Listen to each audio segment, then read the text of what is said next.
She laughed in another man's car, thinking I'd never know. But I saw everything. Her lies, her touch, her betrayal. And while she was busy building a secret life behind my back, I was already setting the pieces in motion to dismantle hers. Quietly, methodically. She thought she was clever. She had no idea I'd walk away with everything and leave her with nothing but regret. Let's begin. The day everything changed was never meant to be anything special. I had a canceled client meeting, which meant I'd be home a few hours earlier than expected. I didn't text my wife, Serena. I thought surprising her with her favorite iced chai would brighten her day. That's what loving husbands do, right? I took a detour through Maple Ridge, a quiet neighborhood that curved near the park where we'd once taken Sunday walks before life grew stiff with routines. I wasn't paying attention. Not really, until I saw her car. Serena's champagne-colored Audi was pulled off the road in an odd, tucked-away corner. A spot no one parked unless they wanted not to be seen. Something about that made my foot ease off the gas. It wasn't paranoia. It was instinct. I rolled slowly past, windows up, and there she was, my wife of 6 years, sitting in the driver's seat. She wasn't alone. The man in the passenger seat leaned close, speaking in low tones. Clean-cut, confident. Her laugh floated up through the crack in her window, effortless and soft.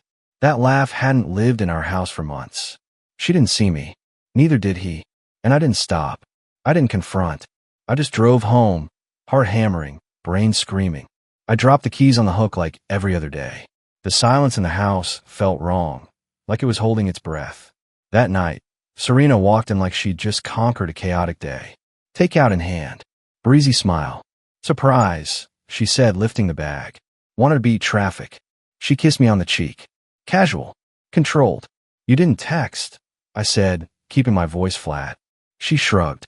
Phone's acting weird again. Crappy reception in that building. I helped unpack dinner. I nodded when she talked. Smile where I should. But everything inside me had shifted. That man. That laugh. That hand on her shoulder. She left her phone on the table while she showered. And when a message popped up, still thinking about last night, my stomach went ice cold. I took a photo of the screen. Not rage. Not impulsive. Just evidence. The next morning, she kissed me goodbye before heading to what she said was a team strategy session in Austin. Her suitcase was by the door.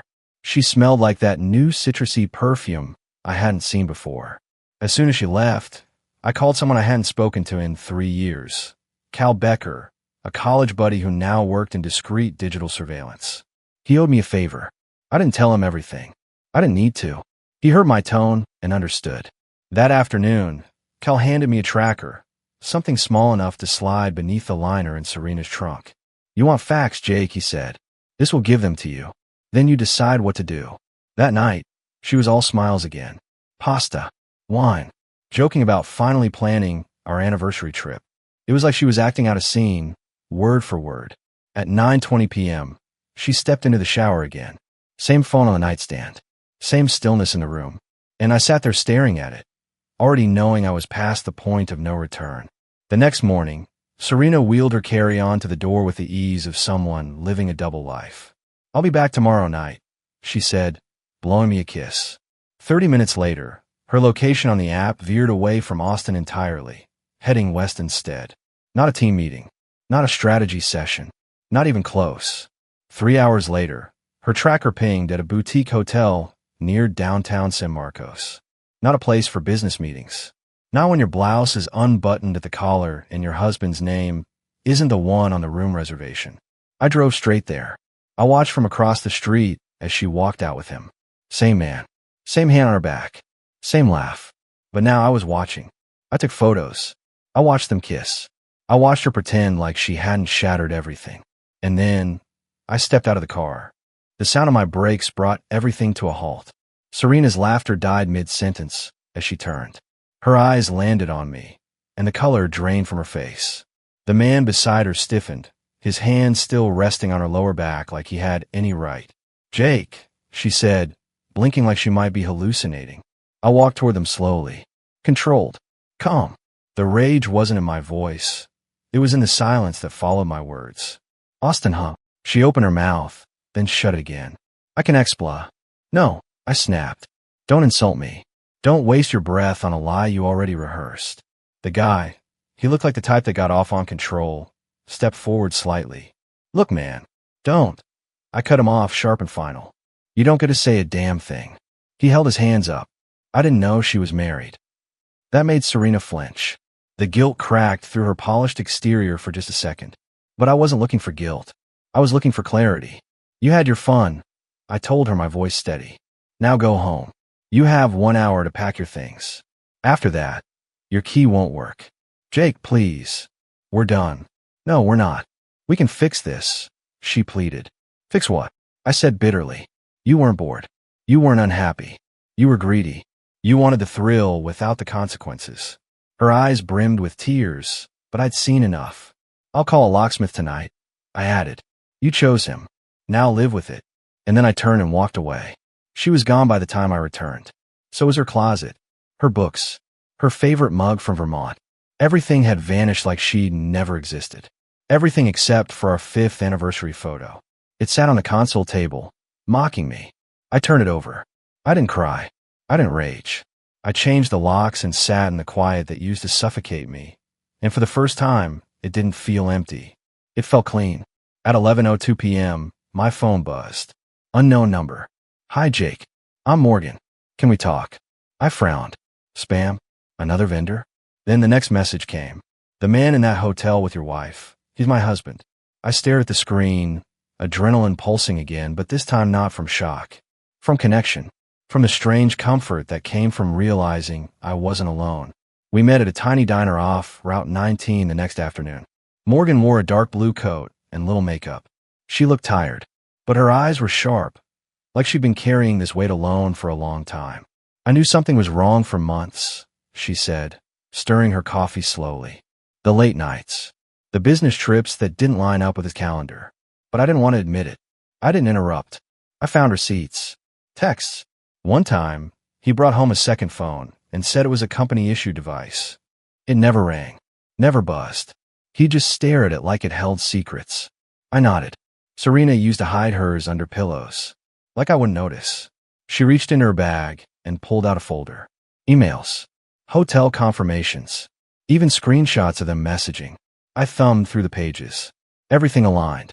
Same cities. Same days. Same lies. They both work for Westford Tech, right? She asked. Yeah. They're both about to be unemployed, she said with a small, cold smile. What do you mean? The company has a strict, no inter-office dating policy. It's in their handbook. 0 tolerance. One formal complaint, with proof, and they're both fired. I leaned back in the booth, staring at her. Why are you helping me? She looked me straight in the eyes. Because I'm tired of being the collateral damage in their fantasy. Because they think they can ruin lives and walk away untouched. And because you deserve to watch them burn too. That night, we compiled everything. Dates, locations, confirmations, and the photos I'd taken. It wasn't rage. It was strategy. By morning, the HR department at Westford Tech had a confidential report sitting in their inbox. With attachments. By Wednesday afternoon, it began. Serena didn't call. She didn't text. But her silence was loud. I'd expected something.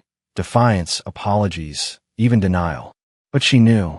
Somewhere between the moment I saw her at that hotel and the moment I walked away, she knew a line had been crossed that couldn't be erased. On Thursday night, the knock came. I didn't hesitate. I opened the door and stepped outside before she could walk in like nothing happened. She looked smaller somehow. Her eyes red, makeup uneven. In one hand, she clutched her phone like it was a lifeline. Jake, we need to talk. Say what you need to say. She hesitated. They fired me. This morning. They said I violated the relationship policy. There were photos, text logs, meeting records. Someone sent a formal report. I don't even know who. I said nothing. Her voice cracked. Jake, was it you? I stared at her for a long second. Then, why does it matter? You already fired yourself the day you chose him. She looked down at her shoes, biting her lip. I never meant to fall for Trevor. It just happened. That's the thing, I said, voice cold. You didn't fall. You jumped. Willingly. Repeatedly. Her hands trembled. I've lost my job, Jake. My team. My reputation.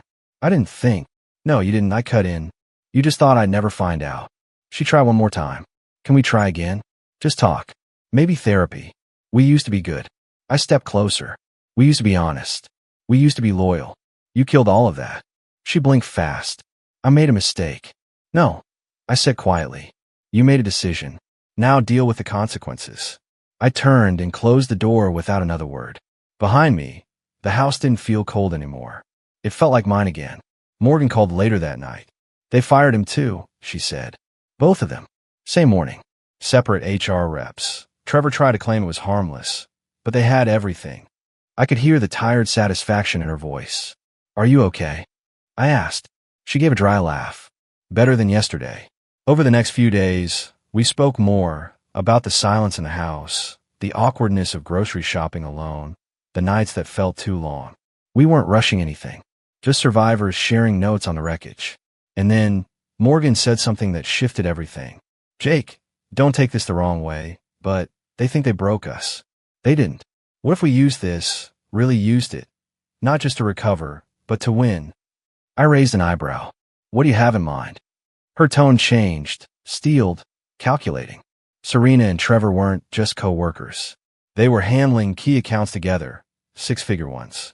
Their exit left holes. I did some digging, called in a few favors. There's a contract that's up for grabs.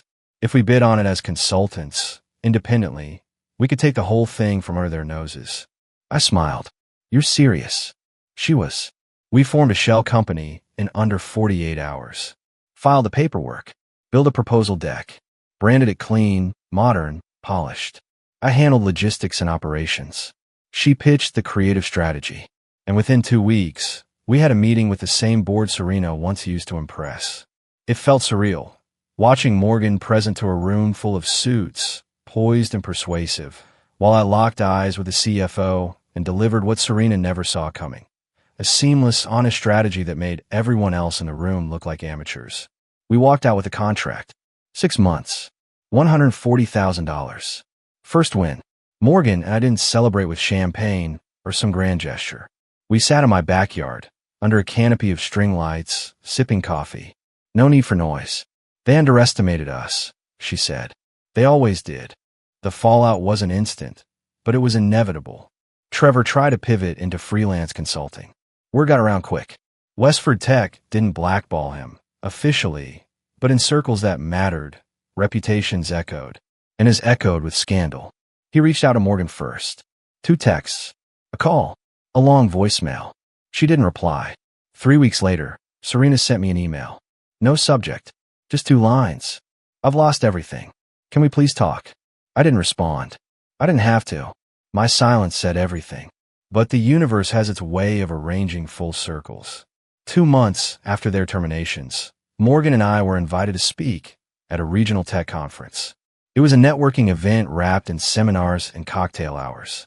Our session was called Building Integrity in Business Partnerships. The irony wasn't lost on us. What neither of us expected, however, was to see Serena and Trevor across the hotel lobby.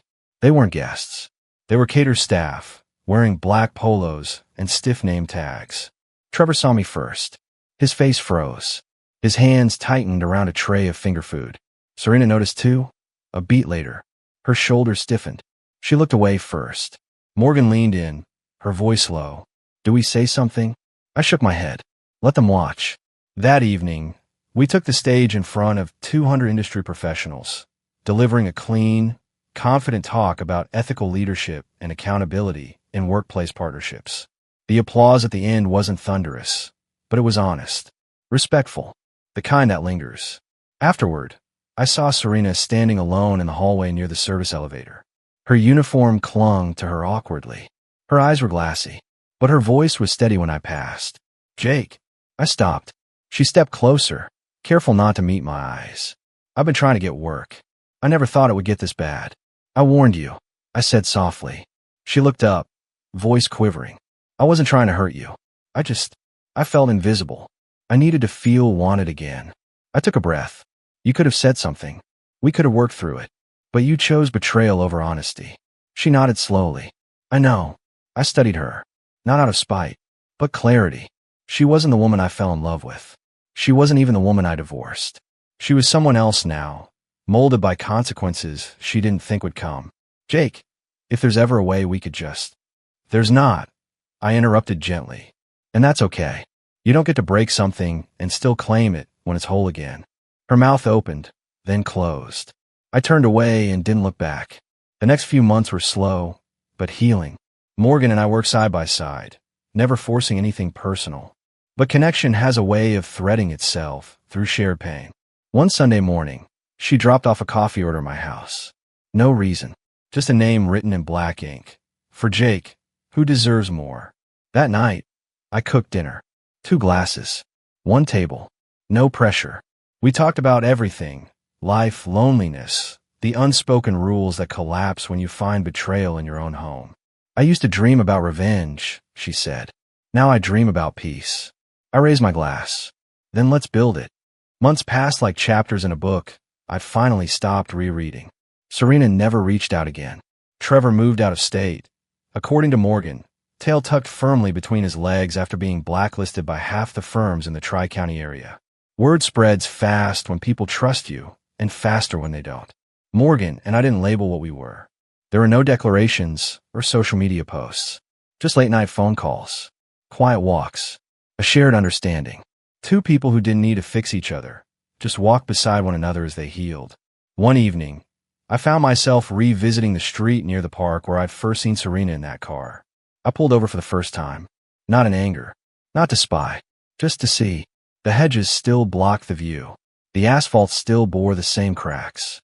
But it no longer hurt to look. That version of me, the man who hesitated, who doubted himself, he didn't live here anymore. I returned home and opened the closet. Inside was a small box labeled Wedding Keepsakes, forgotten during the packing purge. I took it out, set it on the kitchen table, and opened it. Inside were letters. Polaroids. Her dried corsage from our wedding night. I smiled, not for nostalgia, but clarity. Then I closed the box, stepped outside, and dropped it into the donation bin down the road. Someone else could use the frame. I no longer needed the memory. 6 months after we landed our first big contract, Morgan and I opened an office. Just 1 room, 2 desks, and a tiny Keurig machine that only brewed 2 kinds of pods. But it was ours, built from ruin, raised on honesty. At our opening mixer, clients mingled, laughed, networked. We were no longer defined by what we escaped, but by what we built. Around 9 p.m., I stood near the window, sipping club soda. Morgan joined me. You're quiet. I'm thinking, I said, how strange it is to be grateful for betrayal. She smiled. Because it set you free? No, I said, because it showed me what I deserved all along. She rested her head lightly against my shoulder. There were no promises spoken aloud, but sometimes the loudest commitments are the ones that never need to be said. A year later, a letter came. No return address. Inside was a folded sheet. I hope you're well. I've taken a job in Oregon. I'm trying to start over. I just wanted to say, I'm sorry. Serena. I read it once. Then again. Then I burned it. Not in rage, but as ritual. She was gone from my life. And I had no interest in holding on to ashes when I was finally walking in the light. People think revenge is loud. It's not. It's waking up with no bitterness. It's running into your past and not flinching. It's building something stronger, not to prove them wrong, but to prove yourself right. Serena and Trevor never saw it coming. But I did. And I never needed to scream. I just had to stand still, while everything they built crumbled behind me.